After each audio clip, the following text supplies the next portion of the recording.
Espero estén muy contentos y disfrutando en esta mañana de la Biblia, de la palabra de Dios. Vamos a abrir la Biblia, en el libro de Zacarías, capítulo 14. Y a esta enseñanza que estamos trayendo acerca del conocimiento de Cristo, le hemos puesto un subtítulo que puede ser muy importante para ustedes y que podamos identificarnos con este mensaje. Dios es uno y uno su nombre. Estamos hablando del pleno conocimiento de Jesús, que es muy importante este conocimiento. Dice en el versículo 9 del libro de Zacarías, capítulo 14: y Jehová será rey sobre toda la tierra. En aquel día Jehová será uno y uno su nombre. Pueden tomar sus lugares y vamos a iniciar esta enseñanza. Espero que cada uno de ustedes estén muy bien, cómodos, contentos, porque vamos a hablar de una revelación profética, bíblica, que sucedió a través de los años. ¡Aleluya! Y vamos nosotros a comprender en esta mañana lo que significa que Dios es uno y uno su nombre. Nosotros no servimos a más de un Dios. Nosotros no servimos sino solamente a un Dios, al Dios de los patriarcas y de los profetas, al Dios de la Biblia, como lo hacía también el pueblo de Israel. Jehová nuestro Dios, Jehová uno es. Marcos 12:29, Cristo nuevamente nos lo recuerda, que no podemos servir a más de un Dios, porque hay un Dios, dice la Biblia, y asimismo también un solo mediador entre Dios y los hombres. Y al hablar de esta revelación profética, bíblica, que sucedió a través de miles de años, vemos que esto se convierte en algo que es impresionante, porque vamos a tratar de sacarle la riqueza espiritual, la riqueza bíblica, la riqueza de revelación a la Biblia, a la palabra de Dios. Y precisamente esta revelación tiene que ver acerca del nombre de Dios o del Dios al que nosotros servimos. ¡Aleluya! Vamos a encontrar en esto una riqueza tan impresionante, tan inmensurable, que pudiéramos decir que los patriarcas, los profetas, los hombres del Antiguo Testamento desearon conocer, intentaron, buscaron la forma de comprender esta revelación, pero sin embargo dice la Biblia que no era para ellos, sino para nosotros este conocimiento. Es una revelación trazada por Dios a través de miles de años, y esa es la razón por la que existía o por la que había tanta expectativa entre los patriarcas y los profetas del Antiguo Testamento. Vemos que a través de la Biblia comenzó a anunciarse con mucha o con tantísima anticipación esta revelación, y esa es la razón por la que se comenzó a hablar de un nombre. Dice la Biblia que sería sobre todo nombre. ¡Aleluya! Y esto es muy importante. Yo quiero que cada uno de ustedes me siga con mucha atención, con mucho cuidado, para poder comprender lo que la Biblia nos enseña acerca de ese Dios al que servimos, que es uno y que también es uno su nombre. Así fue como comenzaron a hablar de ese nombre los patriarcas y los profetas. Y la pregunta que siempre puede surgir quizás en su mente, o que surgió en mi mente: ¿cómo es que los patriarcas y los profetas comprendieron y comenzaron a entender acerca de eso? ¿Qué fue o cómo fue que lo entendieron? ¿Qué es lo que ellos sabían para poder hablar acerca de un nombre y de una revelación que Dios tenía preparada desde los tiempos antiguos. O cómo sabían los planes de Dios. A lo mejor, si nosotros nos ponemos a indagar y a pensar acerca de esto, ¿quién les enseñó esto? ¿De dónde lo sacaron? ¿Cómo lo sabían? ¿Cómo entendían que eran los planes de Dios? ¿Quién les dijo a ellos lo que Dios tenía planeado? Probablemente pueda surgir todo ese tipo de preguntas en nuestra mente, y vamos entonces a ver a lo que la Biblia enseña, y nos damos cuenta que Pedro tiene parte de la respuesta que a lo mejor nosotros estamos buscando. En 1 de Pedro capítulo 1 versículo 10, quiero que ustedes vayan conmigo a esta porción de la Biblia, porque estamos tratando de comprender y de entender la razón por la que ellos estaban hablando de unos planes tan profundos de Dios que ni siquiera había escrituras que lo relacionaran con eso. No existían escritos bíblicos que pudieran decir que los planes de Dios era revelar su nombre a cierto tiempo. Sin embargo, dice la Biblia que los profetas y los patriarcas del Antiguo Testamento pudieron entender esos planes de Dios. Aleluya. En 1 de Pedro 1:10 comienza diciendo el apóstol Pablo que los profetas estaban hablando de esa salvación, y dice que profetizaron acerca de la gracia que había de venir a vosotros. ¿Cómo lo hicieron? Han inquirido y diligentemente buscado. O sea que eran hombres que escudriñaban las escrituras, ¡aleluya!, que escudriñaban los escritos de Dios, y comenzaron a entender que en algún punto de tiempo ellos pudieron darse cuenta que Dios tenía planes a futuro. Escudriñando cuándo y en qué punto de tiempo. ¿Saben ustedes por qué? Por el Espíritu de Cristo que estaba en ellos. O sea que el Espíritu de Cristo, el Espíritu Santo de Dios en nosotros, es precisamente lo que te da las habilidades, el entendimiento, la capacidad para poder entender los planes de Dios. Los planes de Dios no son ocultos para aquellos que aman a Dios.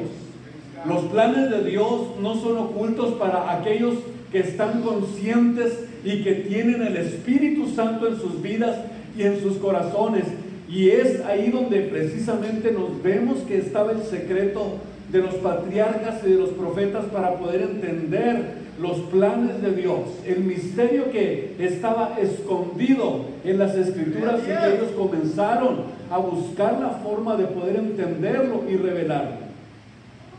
Dice que este espíritu que estaba en ellos prenunciaba las aflicciones que habían de venir a Cristo y las glorias después de ellas, a los cuales, a los patriarcas y a los profetas, dices que les fue revelado que no era para sí mismos, sino para nosotros, era que administraban las cosas que ahora podemos entender y sabemos que han sido anunciadas por el Evangelio de Jesucristo, y que ahora ya lo entendemos y lo conocemos.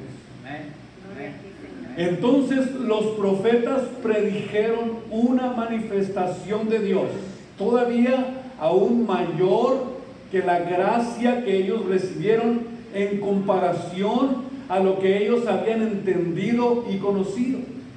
Entonces dice que estudiaban las escrituras para saber más y más acerca de los planes de esta salvación prometida por Dios. Sin embargo, no pudieron entender por completo todo lo que implicaba la venida de Cristo, su resurrección y su muerte. ¿Y qué fue lo que ellos hicieron para tratar de comprenderlo mejor? ¿Saben qué hicieron los patriarcas y los profetas para tratar de entenderlo mejor? Comenzaron a preguntarle a Dios. ¿Sabían eso? Es interesantísimo. Ellos llegaron a un límite en lo que tenían. Llegaron a un límite hasta donde era su entendimiento, pero sin embargo llegó el momento en que quisieron comprenderlo mejor y cada vez que tenían la oportunidad le preguntaban a Dios. Aleluya. Otra de las cosas que tenemos que entender, número 2, es que dice segunda de Pedro 1:19 que tenemos también nosotros, para poder comprender mejor este misterio, tenemos también la palabra profética más permanente, más segura, a la cual nosotros debemos de estar atentos, muy atentos, como una antorcha que alumbra el lugar oscuro hasta que se nos esclarezca en nuestros corazones, hasta que haya una iluminación para poder entender y conocer los planes de Dios. Entendiendo primero esto, que ninguna escritura, todo lo que está escrito en la Biblia no es de particular interpretación, sino que el escudriño de la Biblia te da la revelación y el conocimiento de las cosas que quieres entender de Dios, y la Biblia se interpreta sola. Porque la profecía o las palabras y todo lo que ellos entendieron de Dios no fue traída en los tiempos pasados por voluntad humana, sino por hombres que fueron inspirados por el Espíritu Santo de Dios. O sea que todo lo que los patriarcas y los profetas del Antiguo Testamento hablaron y dijeron no fue simplemente cosas que a ellos se les ocurrieron, sino ya entendimos que fueron ellos guiados por el Espíritu Santo. O como dice en Primera de Pedro, donde leíamos, el Espíritu de Cristo que estaba en ellos. Entonces ellos hablaron y escribieron la palabra de Dios, como debería de ser la responsabilidad de un profeta. Y ellos comenzaron a ver por adelantado al Mesías que habría de venir. Y como decía anteriormente, no lo entendían completamente, comenzaron inmediatamente, cada vez que tenían la oportunidad, de preguntárselo a Dios directamente. Veamos cómo le preguntaban a Dios. Primeramente, lo hizo Jacob en Génesis 32:29. Le dice Jacob a Dios en esta manifestación de Dios que estuvo y tuvo la oportunidad de poder tener un encuentro con Él. Aquí le dice, declárame ahora tu nombre. Ya entendimos que ellos tenían un cierto límite de capacidad de entendimiento para poder comprender los planes de Dios. ¡Aleluya! Y cuando les faltó la capacidad o la suficiente información o lo que ellos necesitaban, entonces comenzaron a preguntárselo a Dios. La respuesta de Dios naturalmente fue, ¿por qué preguntas por mi nombre? Y en el versículo 30 dice que llamó a aquel lugar Peniel, porque vi a Dios cara a cara. Vean ustedes cuál fue la razón por la que llamó a aquel lugar Peniel, porque vio a Dios cara a cara. Y quiere decir que lo que ellos miraron, lo que ellos experimentaron, realmente fue una presencia de Dios. Y aprovecharon la oportunidad para tratar de comprender los planes de Dios. Otro de los hombres de Dios que buscó la manera de buscar más información para poder comprender mejor los planes de Dios fue Moisés. En el libro de Éxodo capítulo 3, versículo 13 y versículo 14. He aquí yo llego, le dice Moisés a Dios, a los hijos de Israel, y les digo, el Dios de vuestros padres me ha enviado a vosotros, y si ellos me preguntaren ¿cuál es su nombre? ¿Qué debo yo de responderles? ¿Qué les debo yo de decir a los hijos de Israel cuando yo vaya a Egipto y les diga que Dios me envió a sacarlos de la tierra de Egipto, y cuando me presente delante de ellos les voy a decir, el Dios de vuestros padres me ha enviado, pero yo quiero saber cuál es su nombre? Y Si ellos me preguntan, ¿qué les voy a responder? Y respondió Dios a Moisés: yo soy el que soy. Y le dijo: así dirás a los hijos de Israel: yo soy, me ha enviado a vosotros. Solamente dile eso: yo soy el que soy, y nada más. Manoah, por ejemplo, en el libro de Jueces, capítulo 13, versículo 17, le preguntó de una forma más específica. Si ustedes analizan la forma en que le preguntó a Dios, vean ustedes, y se va un poquito más allá de las preguntas anteriores que le habían hecho a Dios. Digo que avanza un poquito más allá porque le dice: ¿cuál es tu nombre? Para que cuando se cumpliere, vean ustedes, para cuando se cumpliere la profecía, para cuando llegue el tiempo de tu manifestación, cuando llegue el tiempo de que se cumpla tu palabra, nosotros te podamos honrar. Podríamos decir que fue una indagación un poquito más profunda para poder tratar de comprender los planes de Dios. Queremos saber cuál es tu nombre para que cuando se cumpla la profecía te podamos honrar. Y la respuesta fue: ¿por qué preguntas por mi nombre que es oculto? En estas dos ocasiones vemos que fueron manifestaciones de Dios. ¿Y por qué entendemos que eran manifestaciones de Dios? Porque en esta misma porción del libro de Jueces, versículo 22, dice la esposa de Manoah: ciertamente moriremos porque a Dios hemos visto. Esta reacción que tuvo la esposa de Manoah de temor de muerte era muy familiar en aquellos que venían a la presencia de Dios. Por ejemplo, vemos en el tabernáculo que para poder venir a la presencia de Dios tenías que venir de acuerdo a lo que Dios había establecido en el tabernáculo, y si lo hacías de la forma equivocada, inmediatamente morías. ¿Por qué? Porque llegar a la presencia de Dios no era cualquier cosa. Hubo dos hijos de Aarón que llegaron indebidamente y quisieron ofrecer incienso contrario a lo que Dios había ordenado en el tabernáculo, y dice la Biblia que cayeron muertos inmediatamente. Y esta fue precisamente la reacción que tuvo la esposa de Manoah después de que ella había en los primeros versículos experimentado esta visión y cómo Dios le había mostrado que iba a ser madre siendo estéril y que iba a tener un hijo. Pero sin embargo, cuando ve esto que sucedió aquí, inmediatamente la invadió el temor y pensó que Dios los quería matar. Sin embargo, vemos que al final de cuentas fue una manifestación de Dios.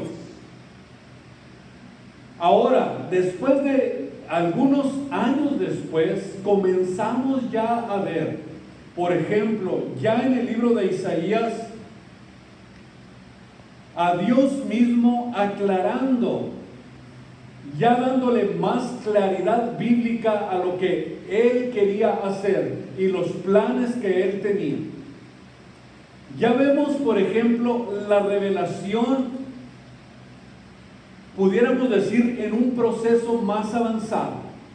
La revelación de ese nombre en un proceso donde Dios iba a través del tiempo dando más claridad, dando más luz, dando más entendimiento para que pudiéramos entender el momento justo y perfecto en el que Dios daría a conocer su nombre.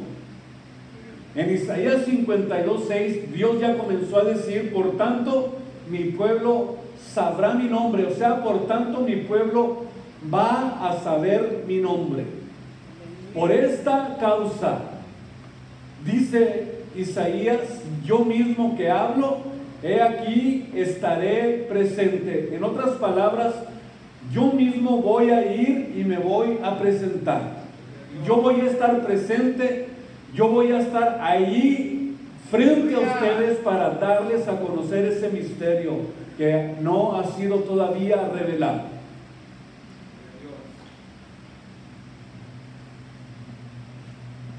Yo mismo estaré presente, y ya no nos habla más de una manifestación, o podríamos decir que aquí ya nos habla, más de una manifestación personal.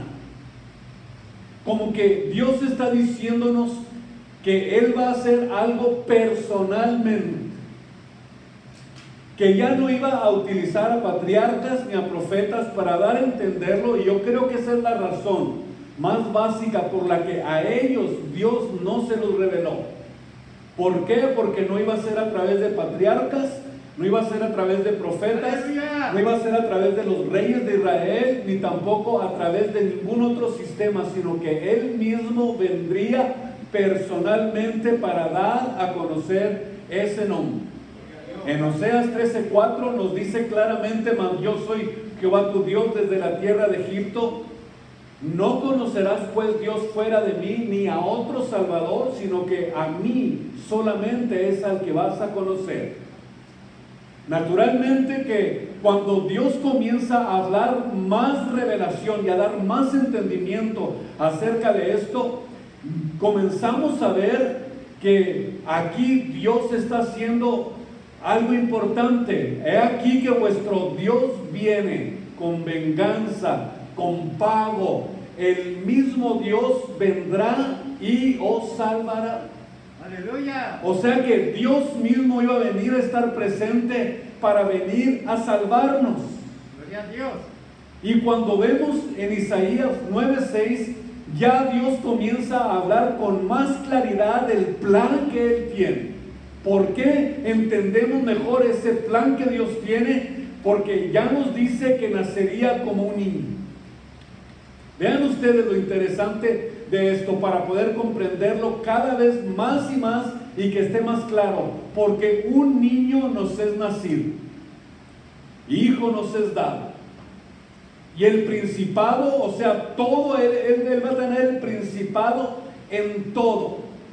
Y Él mismo, cuando estaba aquí en la tierra, dijo: yo soy el primero y yo el postrero, yo soy el alfa y el omega. ¿Por qué? Porque en todo iba a tener el primado. Un niño nos es nacido, hijo nos es dado, óigame bien, y el principado sobre su hombro, y llamaráse su nombre admirable, consejero, Dios fuerte, Padre eterno y príncipe de paz. Eso quiere decir que una revelación que Dios estaba procesando a través de miles de años vendría a manifestarse y vendría a darse a conocer naciendo como un niño, naciendo como cualquiera de nosotros. En Isaías 7:14 nos habla y nos dice que aquí la virgen del hebreo se refiere a una mujer que todavía no se ha casado, o a una doncella, y llamaráse su nombre Emanuel. Y cuando nosotros vemos este proceso que Dios ha hecho a través de los tiempos, nos damos cuenta que este título de Emanuel precisamente se le aplica única y exclusivamente a Jesucristo. En el libro de Mateo 1:21 al 23 vemos aclarado que aquí ya vemos al Dios personal que dijo en Isaías 35:4, óigame bien, que Él mismo vendría y nos salvaría. Nuestro Dios viene con paz, con venganza. El mismo Dios vendrá y los salvará. Y cuando vemos en Mateo 1:21 al 23 que realmente se cumplió lo que tantos patriarcas y profetas a través del tiempo hablaron y profetizaron, entonces vemos que cuando aparece Cristo en escena, es el Emanuel, Dios con nosotros, al que los patriarcas y los profetas del Antiguo Testamento desearon conocer, desearon entender, desearon saber más de Él, pero sin embargo dice la Biblia que Dios no les permitió saber más de lo que ellos sabían. Pero aquí es donde vemos realmente la verdadera riqueza de lo que Dios ha hecho con nosotros, que Él ahora en este tiempo nos ha dado a entender y a conocer perfectamente lo que muchos patriarcas y profetas desde miles de años antes no pudieron entender y sabían que no era para ellos, sino que era para nosotros. Aleluya. Dice el apóstol Pedro. Bienaventurado el Padre. Eso quiere decir que hay una gloriosa y preciosa bienaventuranza en aquellos que han podido entender y conocer al Dios que sirve. Aleluya. Aquí llamarás en su nombre y vemos que se le aplica a Jesús, donde dice que Él salvará a su pueblo de sus pecados. Y llamará su nombre Jesús, que significa Emmanuel, Dios con nosotros. Y ahora que ya Dios pudo dar a entender y a conocer y a declarar ese nombre, entonces entendemos que realmente existía un misterio que nadie podía entender ni conocer acerca de Jesucristo. En el libro de Colosenses capítulo 1, versículos 26 y 27, vean ustedes lo glorioso de esto. Cuando comienza a decir el apóstol, a saber, el misterio que había estado oculto desde los siglos y edades, ¿cuántos años pasaron para que pudiera darse a conocer y a entender lo que nosotros ahora conocemos?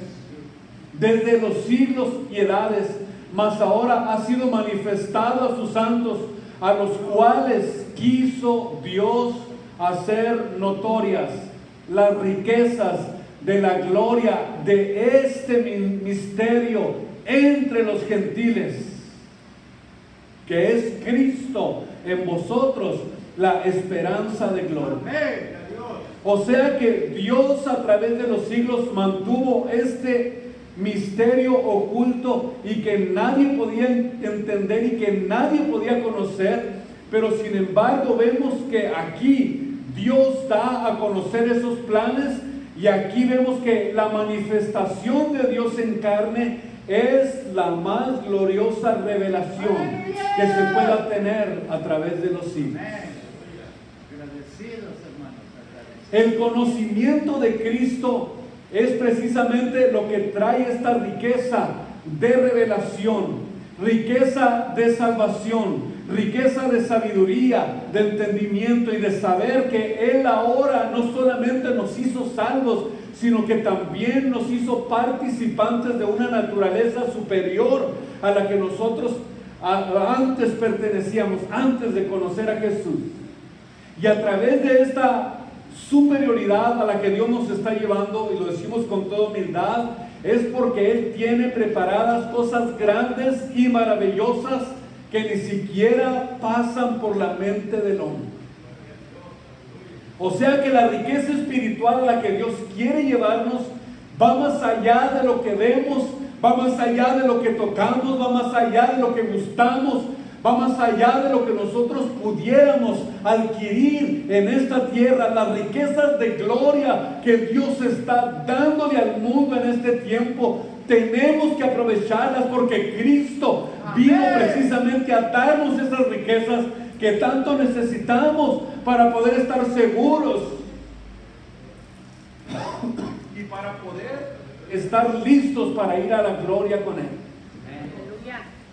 Una verdad que había permanecido oculta por siglos y por siglos, pero que ahora ha sido revelada. Pudiéramos decir que el misterio de los siglos fue revelado. El misterio que había estado oculto por tantos años, ahora ustedes y yo tenemos la oportunidad de entender y conocer al Dios que servimos. Por eso es que sabemos que Cristo es el único Salvador del mundo y fuera de Él no hay salvación. Fuera de Cristo no hay quien salve. Fuera de Jesús el hombre está perdido. Por eso tienes que buscar a Cristo. hermano. Tienes que entregarle tu vida a Él. Tienes que servirle con todo tu corazón. Porque a través de este servicio nosotros estamos alcanzando la gloria eterna. Estamos buscando ser como Dios. Estamos buscando entrar a las moradas eternas. Es lo único que nos interesa. Lo único que nos importa es ser salvos de esta perversa generación. La salvación es lo más precioso que tenemos en esta tierra. Aleluya. En el libro de Romanos capítulo 16, versículo 25. Romanos 16, 25.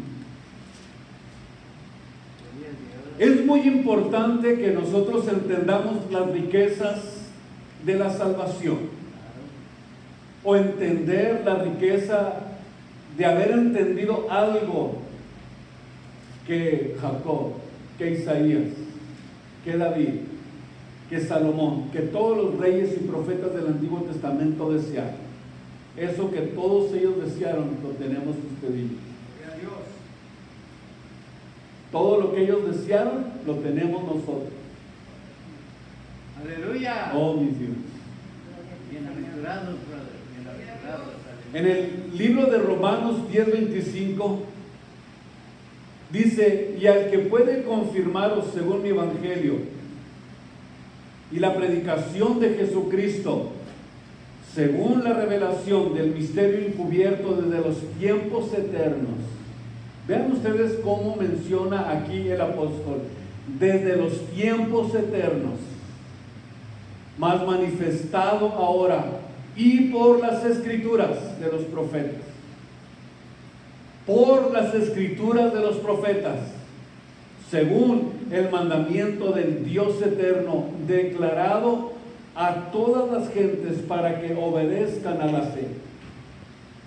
Yo no sé hasta dónde nosotros podemos tener este entendimiento, esta capacidad, esta visión, esta comprensión de las riquezas del Evangelio. Pero lo que sí veo es una gran indiferencia en este tiempo acerca de lo que Dios está haciendo. En la recta final en la que estamos viviendo, vemos cómo esta verdad que había sido o que había permanecido encerrada, oculta por tantos siglos, y que en esta etapa ha sido revelada. ¿Cómo es posible que no podamos entender la importancia que tiene de la obediencia a lo que Dios nos está pidiendo, de la obediencia a lo que Dios nos está mandando? Yo veo que esta riqueza vino a ser manifestada en un tiempo en el que muy poco o muy poca importancia se le da a esa riqueza preciosa y gloriosa que contiene la revelación del nombre de Jesucristo. Aleluya. En Filipenses capítulo 2, versículo 6 al versículo 10, vemos también aquí a los apóstoles tratándonos de hablar o de abrirnos el entendimiento para que podamos comprender esta riqueza tan gloriosa y tan preciosa que está a nuestro alcance, a nuestra vista, y que nosotros podemos adueñarnos de ella y hacerla posible en nuestras vidas.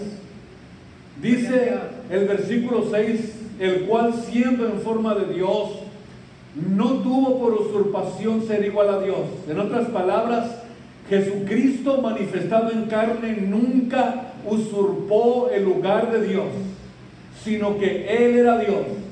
Sin embargo, se anonadó a sí mismo, tomando forma de siervo, hecho semejante a los hombres. Aleluya. Y hallado en la condición como hombre, se humilló a sí mismo. Óigame bien, hecho obediente hasta la muerte y muerte de cruz.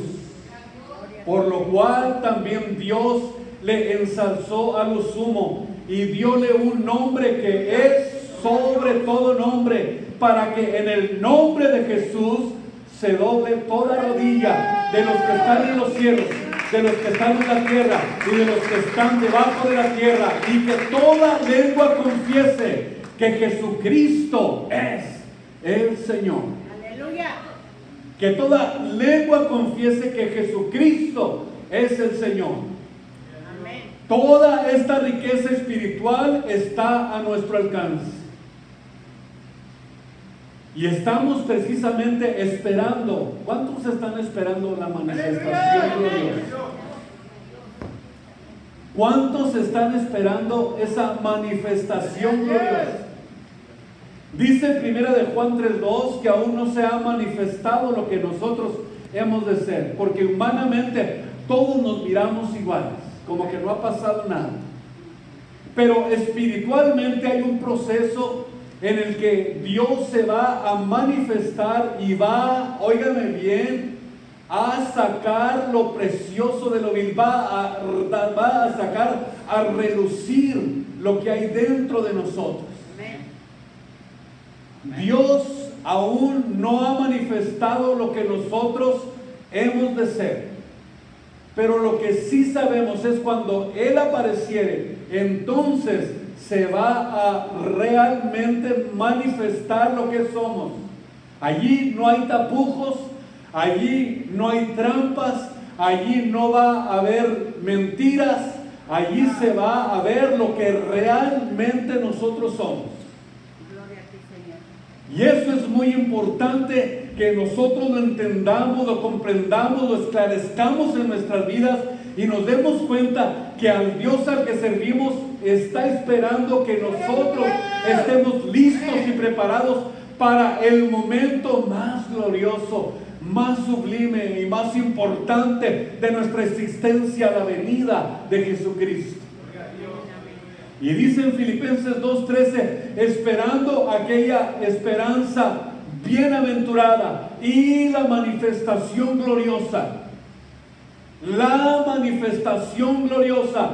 ¿Qué es lo que estamos esperando? Que Dios se manifieste, que Dios transforme el cuerpo de nuestra bajeza para que se convierta en un cuerpo semejante al cuerpo de su gloria, como Cristo, como Él es, así seremos nosotros.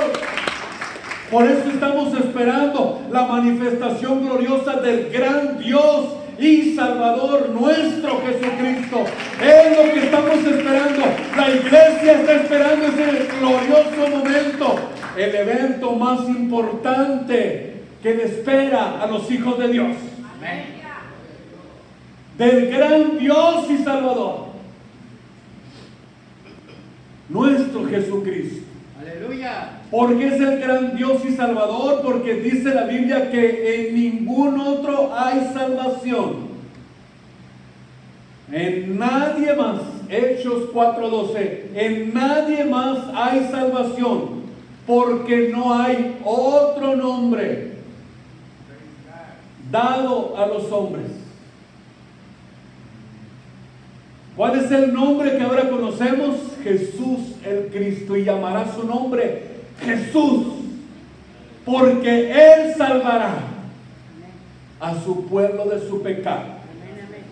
Y en ningún otro hay salvación, porque no hay otro nombre dado a los hombres debajo del cielo para que puedan ser salvos, solamente en el nombre que es sobre todo nombre, el nombre de Jesucristo. Dios es uno y uno su nombre, y su nombre es Jesús. Su nombre es Jesucristo. Él es el Salvador del mundo. Él es el Dios eterno. Él es el príncipe de paz. Él es el único mediador entre Dios y los hombres. Cristo es nuestra salud, nuestra salvación, nuestra ancla, nuestra entrada al reino de los cielos. Cristo es todo para mí. Cristo es todo para mí. No sé para usted, yo creo también. Amén. No hay otro nombre dado a los hombres debajo del cielo en que podamos ser salvos. Dios es uno y uno su nombre. A Él sea la gloria y la honra en esta mañana preciosa. Oremos a Dios, ahí donde está. Padre celestial, glorifícate en esta mañana. Revélate a las vidas, revélate a las mentes, revélate a los corazones. Manifiéstate en cada vida.